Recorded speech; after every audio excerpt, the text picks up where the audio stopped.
Assalamualaikum warahmatullahi wabarakatuh. Perkenalkan, nama saya Rizka Amal Johari, saya mahasiswa kimia Universitas Islam Negeri Al Makassar, angkatan 2019. Di sini saya akan menjelaskan materi tentang diksi. Sebelum itu, sebelum kita mengetahui diksi, sebelum kita ingin memahami diksi, kita harus mengetahui ada subtopik diksi yang harus kita pahami. Yang pertama yaitu pengertian diksi. Apa itu diksi? Diksi adalah pilihan kata. Maksudnya kita memilih kata yang tepat dan cocok yang digunakan dalam situasi tertentu dalam suatu tuturan. Nah, di situ ada kata tepat dan cocok. Apa maksudnya tepat? Tepat di situ bahwa kata-kata yang kita gunakan didengar oleh pendengar tidak menimbulkan interpretasi yang berbeda dengan apa yang kita inginkan. Artinya, kata itu sampai maknanya pada pendengar, sama dengan apa yang kita mau sebagai pembicara atau penulis. Nah, yang kedua, yang cocok itu sesuai dengan situasi dan kondisi.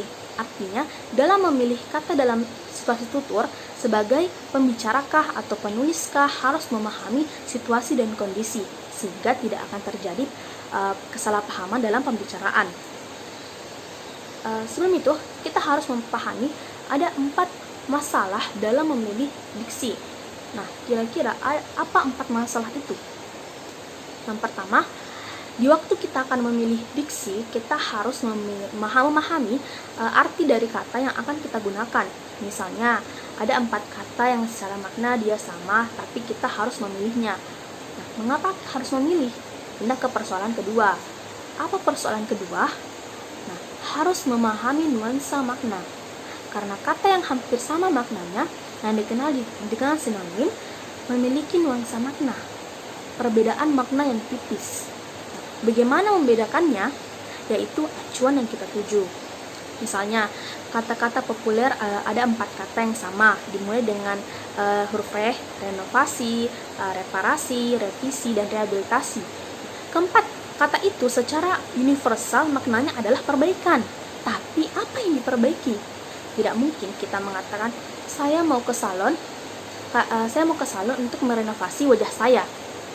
Nah, itu akan menimbulkan salah makna karena nuansanya tidak tepat. Nah, yang ketiga, dalam memilih diksi. Masalah dalam memilih diksi, situasi dan kondisi tadi, seperti situasi dan kondisi tadi. Jadi dalam menggunakan kata-kata itu harus menempatkan kata itu sesuai dengan situasi dan kondisinya. Di samping itu, lain masalah Anda harus menguasai kosakata atau pembendaharaan kata. Nah, kalau kosakata agaknya ada 1 atau 2, bagaimana memilihnya?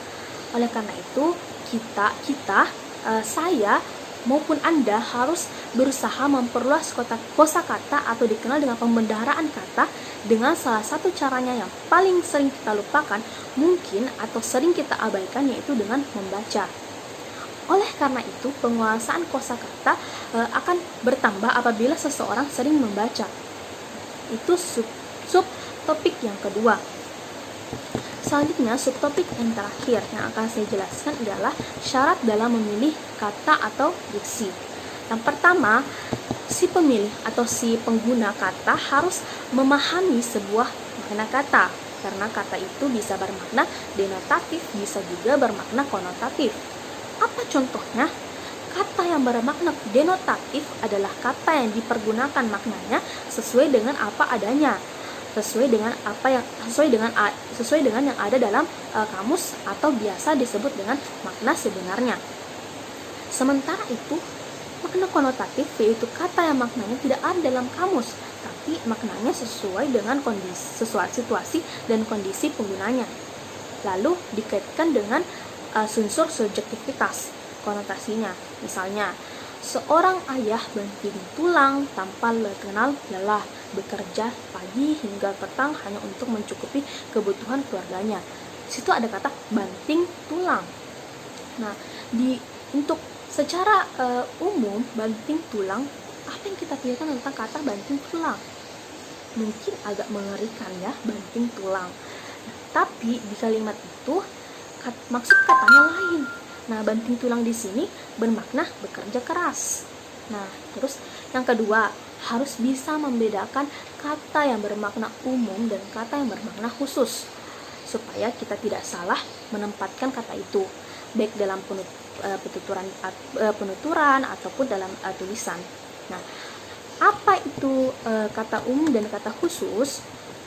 Nah, di sini kata umum adalah sebuah kata yang mempunyai ruang lingkup yang luas, atau makna kata umumnya sifatnya luas, yang mana kata-kata tersebut masih dapat diperincikan atau dijabarkan menjadi lebih khusus atau lebih lanjut dan menjadi lebih sederhana.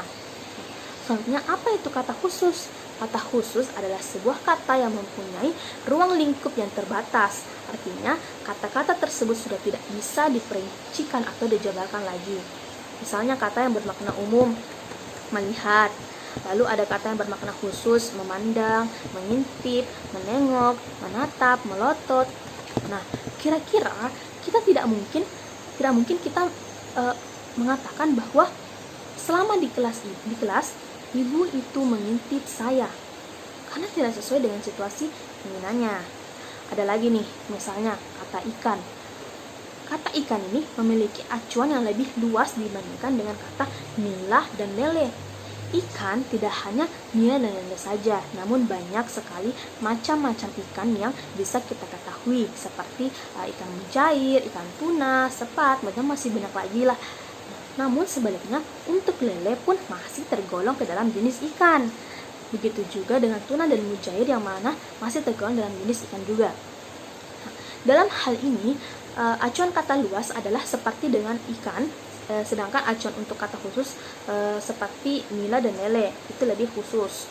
Lalu yang ketiga ada pula jenis diksi berdasarkan leksinya, yang juga harus kita tahu perbedaannya. Kan, untuk supaya kita berhati-hati dalam memilih diksi. Nah, yang pertama ada sinonim. Nah, mungkin teman-teman sekalian sudah ada yang tahu apa itu sinonim, tapi saya sini akan jelaskan kembali mengenai sinonim. Nah, sinonim itu merupakan kata yang bermakna sama. Nah, misalnya bahagia, itu sinonimnya adalah gembira, matahari, sinonimnya mentari, lezat, dan sebagainya. Kemudian yang kedua ada antonim. Antonim itu jenis yang kedua, itu berarti kata yang mempunyai makna berlawanan, atau biasa kita artikan dengan perbedaan kata atau lawan kata. Nah, contohnya nih, naik, antonimnya lawan katanya turun, banyak lawan katanya sedikit, tinggi lawan katanya pendek, besar lawan katanya kecil, itu banyak lagi. Nah, yang ketiga ada homonim. Mungkin teman-teman sekalian masih jarang mendengar kata homonim ini. Nah, homonim ini ternyata adalah kata yang mempunyai makna berbeda tapi lafal ataupun ejaannya sama. Contohnya, di awal bulan Bapak menerima gaji. Bulan purnama tampak sangat jelas dikarenakan langitnya tidak berlawanan. Nah, kata bulan yang tertulis di kalimat pertama dengan kalimat kedua mempunyai lafal serta ejaan yang sama, tapi tentu saja maknanya tidak sama. Nah, pada kalimat pertama menunjukkan tanggal. Di awal bulan Bapak menerima gaji. Sementara kalimat yang kedua ditujukan untuk bulan yang ada di langit. Nah, seperti yang kita tahu, bulan yang ada di langit. Kemudian yang keempat itu ada homofon. Nah, ini juga mungkin teman-teman masih jarang mendengarnya. Nah, homofon itu adalah kata yang bermakna dan berejaan berbeda. Jadi makna dan ejaan itu berbeda, tapi punya lafal yang sama. Nah, misalnya nih contohnya, Rika rajin sekali menabung di bank. Nah, yang kedua, kakak Rika adalah Bang Dimas. Nah, kata pada kalimat pertama bank, B-A-N-K, bank. Dengan kalimat kedua bank, B-A-N-G. Punya lafal yang sama kan, tapi punya ejaan dan makna tidak sama.